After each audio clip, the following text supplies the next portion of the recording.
Till van को बुलाती है। वैन वहाँ पर पहुँचता है तो देखते हैं कि सब लोग लेक के पास खड़े हैं, जो लेक उसने खुद बनाया होता है और सबने उसका नाम उसके नाम पर रखा होता है। ये सुनकर वैन थोड़ा सा ऑकवर्ड फील करता है। फिर डी उसे बताता है कि प्रॉब्लम क्या है। लेक के अंदर एक मरमेड छुपी हुई है। स्पार्टा बताता है कि मरमेड्स नॉर्मली इंसानों से दूर रहते हैं, इसलिए किसी को समझ में नहीं आ रहा था कि वो यहाँ पर कैसे आ गई। वैन उससे बात करने की कोशिश करता है, लेकिन वो मरमेड उसकी बात का जवाब नहीं देती। वैन सोचते है कि शायद से मरमेड उसकी बात को नहीं समझ पा रही, इसलिए वो एक नया आइडिया लगाता है और टील से कहते हैं कि कुछ मीट को ले आओ। और जैसे ही रोस्टेड मीट आता है, मरमेड तुरंत उसकी तरफ जाती है। वो पूछती है क्या वो इसे खा सकती है। वैन कहता है कि हाँ, ये सब तुम्हारा है। जैसे ही वो मीट को खाती है, उसे पता चलता है कि ये आर्मर्ड लिजार्ड का मीट है। वो पूछती है कि उन मोस्टर को किसने मारा। वैन बोल पाता, उससे पहले सब विलेजर्स बोल देती हैं कि वैन ने ही सबको हराया है। ये सुनकर मरमेड तुरंत वहाँ से चली जाती है। वैन सोचता है कि वापस से आएगी या नहीं, लेकिन स्पार्टा कहता है कि शायद से नहीं। लेकिन नेक्स्ट डे पूरा मरमेड क्लैन वहाँ पर आ जाता है। ये देखकर वैन बहुत ही शौक हो जाता है। तब उनका लीडर आगे आता है और वैन का शुक्रिया अदा करता है। वो पूछते है कि क्या सच में वैन ने ही लिजार्ड को हराया है। वैन हाँ कहता है, लेकिन टीम वर्क की बात कोई नहीं सुनता। सब लोग उसकी तारीफ करने लगते हैं। तभी मरमेड किंग वैन को हीरो डिक्लेयर कर देता है और कहता है कि वो अपनी बेटी लाडा की शादी उससे करवाना चाहता है। और ये सुनकर वैन बहुत ही शौक हो जाता है। किंग कहता है कि फ्यूचर में लाडा बहुत ही अच्छी होगी, लेकिन वैन कहता है कि अभी वो सिर्फ एक छोटी बच्ची है और उसे शादी का मतलब भी नहीं पता। तब वैन पूछता है कि वो ऐसा क्यों कर रहे हैं। इस पर मरमेड किंग बताता है कि आर्मर्ड लिजार्ड ने उनके एरिया में बहुत ही सारे नुकसान किया है और उनके ट्राइब के काफी लोगों को मार दिया है। मरमेड किंग बताता है कि वो अपनी बेटी की शादी किसी भी हीरो से करना चाहता है जो कि उन्हें बचा सके। वैन उनकी बात समझ जाता है और कहता है कि इसके लिए शादी की कोई जरूरत नहीं है। वो बिना किसी कंडीशन की उनकी हेल्प करेगा और कहता है कि लाडा बड़ी होकर जिससे चाहे उससे शादी करें। ये सुनकर मरमेड किंग बहुत ही खुश हो जाता है और पूछते हैं क्या वो लेक में रह सकते हैं। वैन तुरंत मान जाता है और उनके लिए लेक के बीच एक घर बना देता है। मरमेड वहाँ पर रहकर बहुत ही खुश हो जाते हैं। तभी स्पार्टा सीवेज का इशू याद दिलाता है। वैन उन्हें सिस्टम समझाता है, जिस पर मरमेड किंग बताता है कि वो लोग वाटर पावर से हेल्प करेंगे। इससे वैन का नाम और भी ज्यादा आसान हो जाएगा। तभी आर्ट और मीरा वहाँ पर आती है और मरमेड्स को देखकर बहुत ही शौक हो जाती है। मरमेड किंग वैन को अपना दामाद बोल देता है। ये सुनकर दोनों लड़कियां और भी शौक हो जाती है। आर्ट को लगता है कि वैन ने चुपके से शादी कर ली। तभी लाडा खुद को वैन की वाइफ बोल देती है। इससे सिचुएशन और भी ऑकवर्ड हो जाती है। नेक्स्ट डे वैन आर्ट को बोटिंग पर ले जाता है ताकि सब कुछ क्लियर कर सके, लेकिन आर्ट कहती है कि उसे सब कुछ पता चल चुका है। वो वैन की तारीफ करने लगती है। तभी लाडा वहाँ पर आती है और जेलस हो जाती है और बाकी मरमेड बच्चे भी वहाँ पर आ जाते हैं। वो वैन को मीट लोड कहकर टीज करने लगते हैं। इसी बीच आर्ट गिरकर वैन के ऊपर आ जाती है। ये देखकर लाडा और भी जेलस हो जाती है और वैन से पूछती है कि ये लड़की उसके हस्बैंड के साथ क्या कर रही है। वैन कहता है कि उनकी शादी हुई ही नहीं है और ये सुनकर लाडा गुस्सा होकर पानी में चली जाती है और बाकी मरमेड बच्चे वैन पर चिल्लाने लगते हैं। मरमेड बच्चे बोट को जोर जोर से हिलाने लगते हैं, जिससे आर्ट डर कर वैन को पकड़ लेती है। वैन उन्हें मीट देकर मनाने की कोशिश करता है, लेकिन वो लोग नहीं मानते। थोड़ी देर के बाद मरमेड किंग खुद वहाँ पर आ जाता है और गुस्से में वैन से पूछते है कि वो किसी और लड़की के साथ क्या कर रहा है। आर्ट ये सुनकर डर जाती है, लेकिन वैन साफ साफ कहता है कि उसने लाडा से शादी के लिए हाँ नहीं बोला है। लेकिन मरमेड किंग उसकी बात को नहीं मानता और वो एक कंपटीशन चैलेंज कर देता है। कहता है कि अगर मरमेड्स जीत गए तो वैन को लाडा से शादी करनी होगी। वैन मना करने ही वाला होता है। तभी डी उसकी तरफ से चैलेंज एक्सेप्ट कर लेता है। स्पार्टा और मीरा भी इस बात से एग्री कर जाते हैं और वैन मजबूरी में हाँ बोल देता है। फिर डिसाइड होता है कि 3 इवेंट्स होंगे और वैन को पहला गेम चूज करने का चांस मिलता है। वैन वाटर पोलो गेम को चूज करता है, जो दोनों साइड के लिए नया होता है। फिर वो एक पुल बनाता है और सबको रोल समझाता है। गेम स्टार्ट होता है जहाँ पर मीरा और टील विलेज की तरफ से खेलते हैं और लाडा और उसके फादर मरमेड की तरफ से। जैसे गेम स्टार्ट होता है, मरमेड्स तुरंत लीड ले लेते हैं और धीरे धीरे ह्यूमंस पर भारी पड़ने लगते हैं। हाफ टाइम तक स्कोर को देखकर टील भी होप खोना शुरू कर देती है। मीरा ये बात सुनते ही बहुत ज्यादा खुश हो जाती है और टील से कहती है कि क्या तुम्हारी वैन के लिए लॉयल्टी इतनी सी चैलेंज से टूट जाएगी। उसकी बात सुनते ही टील भी बहुत ही मोटिवेट हो जाती है और दोनों मिलकर सेकंड हाफ में मरमेड से पॉइंट्स वापस लेने लगते हैं। मैच धीरे धीरे इतना इंटेंस हो जाता है कि दोनों टीम्स मैच पॉइंट पर आ जाते हैं और सब कुछ लास्ट पॉइंट पर डिपेंड करता है। तभी मीरा मरमेड किंग के स्पाइक को ब्लॉक करने के लिए जंप करती है, लेकिन वो उसे पार कर देता है और टील भी डिफेंड नहीं कर पाता। उसके बाद मरमेड्स लास्ट राउंड पर जीत जाते हैं और टील उदास हो जाता है, लेकिन मीरा फिर भी होप नहीं छोड़ती। ये देखकर वैन को बहुत ही अजीब लगता है। तभी mermaid king second game announce करता है, जो कि एक स्विमिंग रिले गेम होता है। वैन समझ जाता है कि पानी में मरमेड को हराना मुश्किल है। डी कॉन्फिडेंटली टीम में आता है और काम को भी ज्वाइन कर लेता है। रेस स्टार्ट होती है जहाँ पर लाडा तुरंत लीड ले लेती है और काम उसे पकड़ने की कोशिश करता है, लेकिन वो पानी के अंदर जाकर और फंस जाती है। जैसे ही काम डी को टैग करता है, वहाँ से गेम बदल जाता है, क्योंकि डी बटरफ्लाई स्ट्रोक का यूज करके अपनी फुल पावर को लगा देता है। वो इतनी स्पीड से स्विम करता है कि मरमेड को पीछे छोड़ देता है और रेस जीत जाता है। ये देखकर सब बहुत ही हैरान हो जाते हैं और मरमेड किंग को यकीन नहीं होता है कि वो स्विमिंग में हार गया। उसके बाद वो वैन के पास आता है और फाइनल गेम चूज करने को कहता है। वैन एक सिंपल सा आइडिया देता है और शेफ्ड आइस ईटिंग कॉन्टेस्ट अनाउंस करता है, जिसमें वो खुद पार्टिसिपेट करेगा। फिर वो पत्थर मांगता है और तभी आर्ट अपना हाथ उठा देती है, जिसे देखकर सब बहुत ही हैरान हो जाते हैं। सभी लोग मरमेड के घर पर इकट्ठा हो जाते हैं, जहाँ पर 4 पार्टिसिपेंट के हाथ में शेफ्ड आइस के बड़े बॉल्स होते हैं। वैन ये देखकर सोचता है कि ये थोड़ा ज्यादा ही बड़ा है, जबकि मीरा आर्ट से कहती कि अभी भी चांस है, तुम मेरी जगह पर आ सकती हो। लेकिन आर्ट मना कर देती है और कहती कि अपने फ्यूचर हस्बैंड के लिए लड़ना नहीं छोड़ेगी। जैसे ही सिग्नल मिलता है, सब लोग एक साथ शेफ्ड आइस करना शुरू कर देते हैं और तुरंत तो सभी का ब्रेन फ्रीज होने लगता है, लेकिन मरमेड किंग हार नहीं मानना चाहता और वो दर्द को इग्नोर करके खाना जारी रखता है और लाडा भी उसका साथ देती है। ये देखकर वैन को लगता है कि अब वो हार जाएंगे, लेकिन तभी आर्ट अपना ब्रेन फ्रीज कंट्रोल कर लेती है और धीरे धीरे खाना शुरू करती है। उसे देखकर वैन को भी हिम्मत मिलती है और वो फिर से स्पीड को पकड़ लेता है। फिर कुछ देर के इंटेंस कंपटीशन के बाद वैन और आर्ट अपने बॉस फिनिश कर देते हैं और जीत जाते हैं। मरमेड किंग हार मान लेता है, लेकिन फिर भी वैन को अपना दामाद कहकर चला जाता है और वैन बहुत ही कंफ्यूज हो जाता है कि आखिर ये सब क्या हुआ और क्यों हुआ। तभी वैन के पेट में दर्द होने लगता है क्योंकि उसने बहुत ही ज्यादा आइस खाली होती है और सब उसके पास आ जाते हैं। दूसरी तरफ मीरा आर्ट की तारीफ करती है, लेकिन वो अंदर ही अंदर सोच रही होती है कि वैन को सबका इतना प्यार कैसे मिलता है। उसे अपना पास्ट याद आता है, जहाँ पर बचपन में उसके पेरेंट्स ने कभी उस पर ध्यान नहीं दिया। उसकी माँ ने भी उसे छोड़ दिया था और उसके पास सिर्फ उसकी मेरेनोइट मैजिक थी, जिससे कि वो पपेट्स को कंट्रोल कर सकती थी। लेकिन लोग उसकी पावर को अच्छा नहीं बल्कि बुरा समझते थे और सब उसे इग्नोर करते रहते थे। आखिर में उसके फादर ने उसकी शादी एक अननोन विलेज के लॉर्ड से करने का फैसला किया, लेकिन जब वो वैन से मिली तो वो एक अच्छा इंसान निकला जो कि सबका ख्याल रखता है और वो सब उससे पसंद करते हैं। आर्ट वैन को देखकर डिसाइड करती है कि अपनी पपेट्री मैजिक में और पार्टिसिपेट करेगी। एक दिन सब लोग उसे भी पसंद करेंगे। अगले दिन वैन सभी विलेजर्स कंस्ट्रक्शन के लिए काम इकट्ठा करवाता है और उन्हें मोटिवेट करता है कि रात में बारबेक्यू पार्टी होगी। तभी आर्ट वहाँ पर आती है और वैन से कहती है कि उसका काम देखना चाहती है ताकि उसकी तरह बन सके। कुछ ही टाइम में वैन अपनी ड्रीम सिटी के लिए एक स्टार शेप का बड़ा सा फोर्ट्रेस वॉल बना देता है, जिसे देखकर आर्ट बहुत ही हैरान हो जाती है। वो उससे पूछती है कि इतना बड़ा और स्ट्रॉन्ग वॉल सिर्फ 2 हफ्तों में कैसे बना लिया, लेकिन वैन इसका क्रेडिट सभी विलेजर्स को दे देता है। मीरा भी उससे इम्प्रेस होती है, लेकिन वैन उसकी ग्रेविटी मैजिक से इक्वल इम्प्रेस होता है। फिर वैन बताता है कि जैसे जैसे लोग उसकी एरिया में आएंगे और वो हाउसेस और शॉप्स बनाएगा। मीरा कहती है कि वो उससे जेलस है क्योंकि उसका भी अपना सपना है कि अपनी लैंड ओन करे, और वो डिसाइड करते है कि नेक्स्ट बैटल में ग्लोरी कमाकर वो अपनी लैंड लेगी। तभी वो फोर्ट्रेस के ऊपर लगी एक बड़ी सी बैलिस्टा के बारे में पूछती है और वैन बताता है कि ये उसका अपग्रेड वर्जन है जो कि पहले से ज्यादा पावरफुल है। मीरा उसे एक्शन में देखना चाहती है और वैन तुरंत कॉम को टेस्ट शूट फायर करने को कहता है। जैसे ही एरो छोड़ा जाता है वो बहुत ही दूर जाकर गिरता है और एक बड़ा सा एक्सप्लोजन जैसा इम्पैक्ट करता है, जिसे देखकर सभी बहुत ही हैरान हो जाते हैं। वैन रिजल्ट को देखकर खुश होता है और कहता है कि ऐसी 100 बलिस्टा से वो अपना एरिया इजिली प्रोटेक्ट कर सकता है। ये देखकर मीरा तुरंत उसे एक बलिस्टा खरीदने की बात करती है और कहती है कि उन्हें कोई भी प्राइस देने को रेडी है, लेकिन वैन मना कर देता है। और तब मीरा कहती है कि उसके बदले में वो कोई भी फेवर करेगी, और ये सुनते ही वैन मान जाता है। वैन मीरा से कहता है कि वो अपना फेवर बाद में ले लेगा और उससे पूछता है कि वो इतनी बड़ी बलिस्टा को कैसे ले जाएगी। मीरा कहती है कि वो कैरिज को अरेंज कर लेगी और बोट्स वो अपने यहाँ बना लेगी। तभी के उससे कहता है कि उसे वैन के बनाए हुए बोट्स भी ले जाने चाहिए, लेकिन मीरा को समझ नहीं आता कि क्यों। फिर के वैन की बनाई हुई शॉट दिखाता है, जिसे देखकर मीरा को वो नॉर्मल लगती है। तब के उससे कहता है कि कोई ऐसी वेपन दिखाओ जिसे टूटने से तुम्हें फर्क ना पड़े, और मीरा अपनी एक स्ट्रॉन्ग शॉट निकालती है। जैसे ही काम उस शॉट पर अटैक करता है तो नेक्स्ट मोमेंट वो शॉट सीधा 2 टुकड़ों में कट जाती है। ये देखकर मीरा बहुत ही शॉक हो जाती है और पूछती है ये कौन सी स्पेशल मटेरियल से बनी हुई है, लेकिन काम बताता है कि सिंपल आयरन से बनी हुई है पर वैन ने बनाया है इसलिए ये इतनी पावरफुल है। वैन बताता है कि बलिस्टा की बोट्स भी इसी तरीके से बनाए गए हैं जो आर्मर्ड मोस्टर को भी इजिली प्राइस कर सकते हैं। ये सुनते ही मीरा तुरंत वैन से बोट्स भी मांग लेती है और वैन भी खुशी खुशी उसे डील को देने को मान जाता है। तभी अचानक से वैन को दूर से चीखने की आवाज सुनाई देती है और वो देखता है कि औरतों और उसकी पार्टी भागते हुए आ रहे होते हैं। वो सबको बताते हैं कि उनके पीछे एक बहुत ही बड़ा खतरा आ रहा है और सबको तुरंत भागना चाहिए। कुछ ही सेकंड में जंगल में एक ह्यूज ड्रैगन बाहर आता है, जिसे देखकर सब लोग बहुत ही डर जाते हैं। औरतों वैन से कहता है कि वो विलेजर्स को सेफ जगह पर ले जाए, जबकि वो ड्रैगन को डिस्ट्रैक्ट करेंगे। लेकिन वैन बहुत ही कंफ्यूज होता है कि क्या ये सही प्लान है या नहीं। तभी मीरा आगे आती है और कहती है कि हमें फाइट करनी होगी, वरना ड्रैगन बाद में हम सभी पर अटैक करेगा। ये सुनने के बाद वैन डिसीजन लेता है और औरतों को कहता है कि वो ड्रैगन को विलेज की तरफ लेकर आए ताकि वो बलिस्टा से उस पर अटैक कर सके। साथ ही मीरा सिचुएशन संभाल लेती है और विलेजर्स को बलिस्टा के पीछे पोजीशन लेने को कहती है और आर्ट को वहाँ से सेफ जगह पर भेजने को बोलती है। फाइट से पहले वैन आर्ट के पास जाता है और उससे माफी मांगता है कि उसने उसे इतनी डेंजरस सिचुएशन में ला दिया। वो बताता है कि वो लोग एक मिड लेवल ड्रैगन से लड़ रहे हैं जो कि काफी पावरफुल है, लेकिन मीरा और उनके वेपन्स की वजह से वो जीत सकते हैं और आर्ट उसे बेस्ट ऑफ लक बोलती है। और वैन टील को कहता है कि आर्ट को सेफली विलेज तक ले जाए और रास्ते में डी और उसकी टीम को भी बुला ले। दूसरी तरफ औरतों की पार्टी फोर्ट्रेस की तरफ भाग रही होती है और वैन सभी को ऑर्डर देता है कि ड्रैगन के विंग्स पर एम करो ताकि वो ग्राउंड पर ही हरा सके। तभी औरतों का एक साथ ही गिर जाता है और ड्रैगन उसके बिल्कुल पास आ जाता है। फैटी ड्रैगन का ध्यान अपनी तरफ खींचने के लिए अपनी शील्ड भेजता है और फिर डैगर फेंकता है, जिससे कि ड्रैगन उसके पीछे पड़ जाता है। वो अपनी जान बचाने के लिए भागने लगता है, लेकिन अपनी पार्टी को आगे जाता हुआ देखकर वो घबरा जाता है। तभी वैन उसे बचाने के लिए आगे बढ़ता है और विलेजर्स को फायर करने का ऑर्डर दे देता है, लेकिन ड्रैगन आसानी से सब अटैक को डॉज कर लेता है, जिससे कि वैन को समझ में आ जाता है कि सिचुएशन उनके अगेंस्ट जा रही है। तभी मीरा सभी को पीछे हटने को कहती है और खुद ड्रैगन का सामना करती है। वैन समझ जाता है कि मीरा एक पावरफुल मेज है और फिर मीरा एक बड़ा सा फायरबॉल बनाकर ड्रैगन पर अटैक कर देती है। अटैक लगते ही ड्रैगन जमीन पर गिर जाता है और सब लोग उसकी पावर को देखकर बहुत ही हैरान हो जाते हैं, लेकिन ड्रैगन अब भी जिंदा होता है और भी ज्यादा गुस्से में उठता है। वैन समझ जाता है कि ड्रैगन को हराना इतना इजी नहीं है और वो सभी को ऑर्डर देता है कि जब वो उड़े तो अटैक करे। कुछ अटैक्स मिस हो जाते हैं, लेकिन उसके विंग्स डैमेज कर देते हैं, जिससे कि वो उड़ नहीं पाता। वैन को लगता है कि अब फाइट इजी हो जाएगी, लेकिन ड्रैगन ग्राउंड पर ही उड़ते ही फास्ट हो जाता है और सीधा फोर्ट्रेस की तरफ चार्ज कर देता है।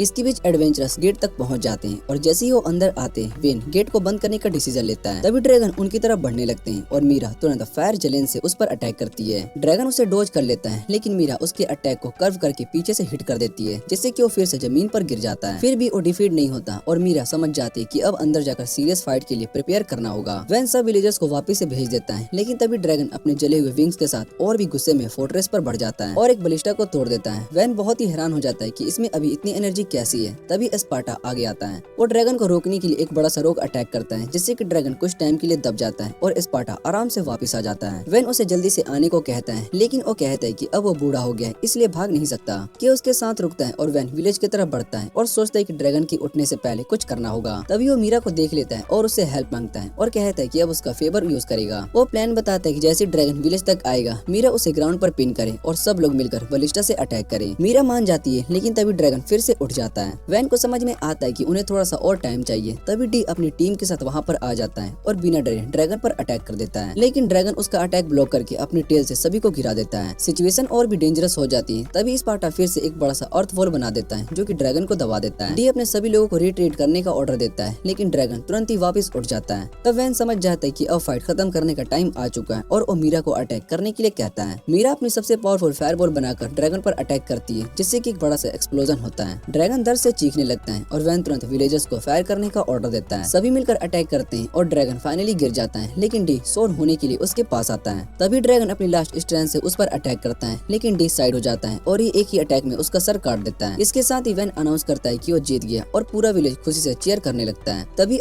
टिल और मीरा भी वहाँ पर आ जाते हैं और मीरा वैन को ड्रैगन को हराने के लिए कांग्रेचुलेट करती है। वो कहती है कि ये कोई छोटी बात नहीं है क्योंकि आम विलेजर्स तो ड्रैगन के सामने टिक भी नहीं पाते हैं। वो बताते हैं कि इस जीत में स्पार्टा और डी का भी बहुत ही बड़ा कंट्रीब्यूशन है लेकिन सबसे इम्पोर्टेंट वैन के वेपन्स हैं। फिर भी वैन सेटिस्फाई नहीं होता और डिसाइड करता है कि अपने बलिस्टा को और अपग्रेड करेगा। उसके बाद मीरा कहती कि अब ड्रैगन स्लेइंग सेरेमनी होनी चाहिए क्योंकि ड्रैगन को हराना सबसे बड़ा होनर की बात है। सेरेमनी शुरू होती है जहाँ पर मीरा सभी को बताती है कि इस फाइट के सबसे बड़े हीरोज डी और स्पार्टा और वैन है। डी ने ड्रैगन का सर काटा, स्पार्टा ने उसे कंट्रोल किया और वैन ने पावरफुल वेपन्स बनाए। ये सब सुनकर वैन थोड़ा सा साय हो जाता है लेकिन अंदर ही अंदर खुश भी होता है और मीरा सोचती है कि उसने अपनी लाइफ में बहुत ही लोग देखे लेकिन वैन जैसा कोई नहीं है। मीरा अपने पास्ट को याद करती है जहाँ पर उसकी फायर मैजिक टैलेंट पता चलने के बाद उसकी फैमिली ने उसे पैसे के लिए दूसरे नोबल को दे दिया था। उसके बाद उसने बहुत ही हार्ड ट्रेनिंग की और सिर्फ 16 साल की एज में नाइट कमांडर बन गई और कई बैटल्स को जीतकर उसने अपना नाम बना लिया। एक दिन कोड फेर्डिनेंड उसे बुलाता है और आर्ट को एक दूर के विलेज में शादी के लिए सेफली जाने को कहता है। शुरू में मीरा को ये सब जरूरत से ज्यादा लगती है लेकिन फिर वो आर्ट के साथ निकल पड़ती है। रास्ते में आर्ट उससे पूछती है कि क्या उसे इसलिए भेजा जा रहा है क्योंकि उसे यूजलेस है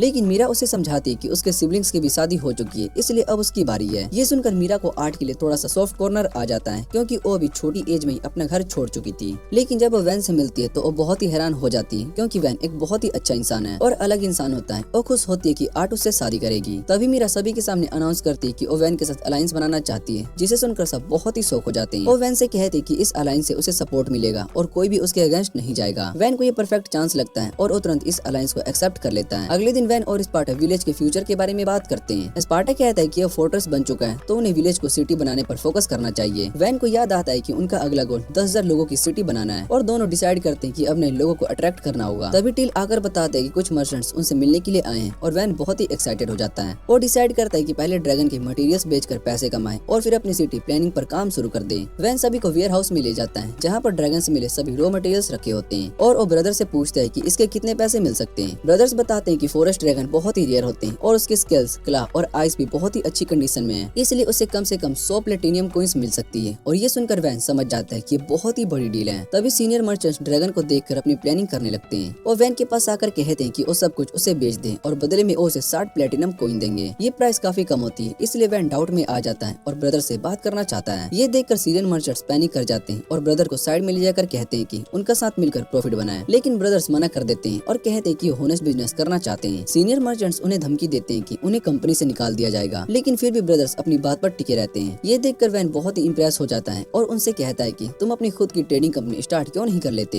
ये सुनकर दोनों बहुत ही शौक हो जाते हैं और कहते हैं कि ये इतना इजी नहीं है। वो बताते हैं कि इसके लिए पहले गिल्ड रजिस्ट्रेशन, फिर अपनी शॉप और सबसे इम्पोर्टेंट किसी नोबल का सपोर्ट चाहिए होता है। वैन को सिर्फ एक ही ऐसी नोबल याद आती है जो कि उसकी मदद कर सकती है और वो तुरंत मीरा के पास जाता है। वो उसे ब्रदर्स को सपोर्ट करने के लिए कहता है और मीरा बिना सोचे समझे तुरंत मान जाती है। वैन उसे वार्न करता है कि इससे उसे प्रॉब्लम हो सकती है क्योंकि बड़ी ट्रेडिंग कंपनी रॉयल फैमिली से जुड़ी होती है। लेकिन मीरा कहती है कि इतनी बड़ी कंपनी एक छोटी सी नोबल की वजह से टेंशन लेने लगी है और वो चाहती है कि लोग उसके बारे में अच्छा सोचें। और उसे कहता है कि अगर वो चाहे तो ड्रैगन को हराने का क्रेडिट ले सकती है, लेकिन मीरा मना कर देती है। वो बताते हैं कि इतनी बड़ी बात इजीली वेरीफाई हो जाएगी और सच सभी के सामने आ ही जाएगा। ये सुनकर वैन टेंशन में आ जाता है क्योंकि उसे डर होता है कि उसकी फैमिली उसे बुला लेगी और उसे ये विलेज छीन सकती है। तभी मीरा उससे कहती है कि इसे बचने का एक ही तरीका है कि वो खुद एक नोबल टाइटल ले ले। वो समझाती है कि वैन अपनी फैमिली की वजह से इजीली एक टाइटल पा सकता है, बस उस ड्रैगन को हराने का क्रेडिट लेना होगा। ये सुनकर वैन घबरा जाता है क्योंकि वो इतनी अटेंशन नहीं चाहता। लेकिन मीरा कहती है कि ये एक ही रास्ता है। वो उसे ये भी बताती है कि पावरफुल बनने के साथ साथ एनिमीज भी मिलते हैं, लेकिन उनसे डरने की जरूरत नहीं होती। वैन बस कंफ्यूज हो जाता है क्या करे, लेकिन फिर वो वापस से ब्रदर के पास आ जाता है। वो उन्हें बताता है कि मीरा उनका सपोर्ट करेगी और ये सुनते ही दोनों बहुत ही शौक हो जाते हैं क्योंकि अब वो अपनी खुद की ट्रेडिंग कंपनी स्टार्ट कर सकते हैं। ब्रदर्स तुरंत वैन से ड्रैगन के पार्ट 130 मल्टीनियन कॉइन में खरीद लेते हैं और कैप्टन में बेचने की तैयारी करते हैं। लेकिन तभी उन्हें पता चलता है कि सीरियन मर्चेंट्स उनकी कैरेज को ले गए, जिससे कि वो फंस जाते हैं। ये देखकर वैन उनकी हेल्प करता है और उनके लिए नई कैरेज बना देता है और मीरा भी अपने पावरफुल वॉर हॉर्सेस को दे देती है। दूसरी तरफ वो ग्रीडी मर्चेंट सोच रहा होता है कि ब्रदर्स अब उनके पास वापस आएंगे, लेकिन तभी मीरा उन्हें नई कैरेज के साथ ओवरटेक कर देती है। ये देखकर उन्हें समझ में आ जाता है कि अब ब्रदर्स अपनी खुद की कंपनी स्टार्ट करने वाले हैं। उसके बाद मीरा रॉयल कैपिटल पहुंचती है और किंग डीनो से मिलती है। किंग उसे देखकर बहुत ही खुश होता है और पूछता है कि क्या वो प्रमोशन के लिए आई है, लेकिन मीरा कहती है कि वो अपने एक दोस्त के लिए नोबल टाइटल मांगने के लिए आई है। किंग बहुत ही क्यूरियस हो जाता है और पूछता है कि वो कौन है। तब मीरा बताती है कि वो वैन है जो कि एक फॉरेस्ट ड्रैगन को हरा चुका है। ये सुनकर पूरा कोर्ट शॉक हो जाता है और किंग भी बहुत ही हैरान होता है। मीरा उसे वैन के अचीवमेंट्स के बारे में बताती है कि कैसे उसने एक छोटे से विलेज को फोर्ट्रेस बना दिया और ड्रैगन को हरा दिया। किंग को पहले यकीन नहीं होता है, लेकिन मीरा प्रूफ के लिए ड्रैगन का फैंग दिखाती है। फिर वो किंग को इनवाइट करती है कि वो खुद आकर सब देखे। किंग को ये आइडिया बहुत ही पसंद आता है और वो वैन को बैरोन का टाइटल दे देता है। मीरा पब्लिक में अनाउंस कर देती है कि बाकी सभी लोग वैन के अचीवमेंट्स के बारे में बात करें और सब देखना चाहते हैं कि अब आगे क्या होता है। दूसरी तरफ विलेज में वैन घरों को अपग्रेड करता है और नए हाउसेस भी बनाता है, जिससे कि विलेज और बड़ा लगने लगता है। और विलेज के बाहर 2 बड़े टाउन्स भी बनाता है ताकि दूर तक नजर रखी जा सके। उसके बाद वो अपने दोस्तों के साथ टावर पर लॉन्च कर देता है और ऊपर से पूरे विलेज को देखता रहता है। स्पार्टा कहता है कि अब इसे विलेज नहीं टाउन कहना चाहिए और नाम वैन टाउन रखना चाहिए, लेकिन वैन को ये बिल्कुल भी पसंद नहीं आता। फिर सब लोग टिल के बनाए हुए केक का मजा लेते हैं और तभी काम नोटिस करता है कि गेट के पास कुछ लोग खड़े हैं। वैन गेट को खोल देता है और देखते हैं कि कुछ गरीब और भूखे लोग मदद के लिए आए होते हैं। वो बताते हैं कि उनके विलेज में हैवी टैक्सेस है और उनके लॉर्ड ने सब यंग लोगों को आर्मी में ले लिया है, इसलिए वो यहाँ पर हेल्प की उम्मीद के लिए आए हैं क्योंकि उन्होंने सुना है कि यहाँ सब कुछ बदल चुका है। वैन थोड़ा सा सोचता है क्योंकि वो दूसरे एरिया से आए होते हैं, लेकिन उन्हें मना भी नहीं कर पाता। आखिर में उन्हें अपने विलेज में रहने का ऑफर दे देता है और कहता है कि अब उसके सिटीजन बन सकते हैं। लोग इमोशनल हो जाते हैं और पूछते हैं कि बिना पैसे के कैसे रह पाएंगे। वैन कहता है कि अभी उन्हें टैक्सेस की टेंशन लेने की जरूरत नहीं है और वो उनके लिए घर और खाना अरेंज करेगा। ये सुनकर सभी को लगता है कि जैसे उन्हें स्वर्ग मिल चुका हो। फिर वैन पूछते है कि उनके विलेज में कितने लोग हैं और वो बताते हैं कि लगभग 300 लोग हैं। वैन कहता है कि वो एडवेंचरस भेजेगा और उन्हें सेफली यहाँ पर लेकर आएगा और साथ ही उनका सामान लेने के लिए कैरेज भी भेजेगा। ये सुनकर वो लोग और भी इमोशनल हो जाते हैं और वैन उनकी मदद करके बस सिंपल रहने की कोशिश करता है। विलेज लीडर वैन को बताता है कि उन्हें कैरेजेस की जरूरत नहीं है क्योंकि उनके पास काउस जो कि सामान लेकर जा सकती है। ये सुनकर वैन बहुत ही एक्साइटेड हो जाता है और तब उसे पता चलता है कि उसके पास 10 काऊ हैं और वो भी बहुत ही खुश हो जाता है। वो सोचता है कि अब अपने टाउन में डेयरी को स्टार्ट कर सकता है और अलग अलग मिल्क प्रोडक्ट भी बना सकता है। कुछ टाइम के बाद औरतों और उसकी टीम उन सभी विलेजर्स को सेफली वैन टाउन ले जाती है। शुरू में उन्हें वैन का डिसीजन थोड़ा सा अजीब लगता है, लेकिन वो अपना काम करते रहते हैं और सभी की हेल्प करते रहते हैं। जब वो लोग टाउन पहुंचते हैं, वैन उनके लिए बारबेक्यू प्रिपेयर करने लगता है। इतना टेस्टी खाना देखकर सब इमोशनल हो जाते हैं और आंसू के साथ साथ खाना शुरू कर देते हैं। उसके बाद वो वैन से पूछते हैं कि क्या यहाँ पर उनके लिए कोई काम है, क्योंकि वो अपनी मेहनत से जीना चाहते हैं। वैन समझ जाता है कि वो लोग डर रहे हैं, इसलिए वो कहता है कि वो यहाँ पर फील्ड्स में काम कर सकते हैं या उसके नए स्टोर्स में हेल्प कर सकते हैं। लोग कहते हैं कि उन्हें फार्मिंग आती है लेकिन बिजनेस नहीं आता। तब वैन कहता है कि जो आता है वो करो, बाकी काम दूसरे लोग संभालेंगे। तभी विलेज चीफ आता है और सभी का वेलकम करता है और कहता है कि वैन ने उसकी लाइफ बदल दी है और अब वो चाहते हैं कि नए लोग भी वही खुशी पाए। लोग ऑलरेडी इतने खुश होते हैं कि वैन उनके लिए केक भी बना देता है जो उन्हीं के काऊ के मिल्क से बना होता है। वो सबको कहता है कि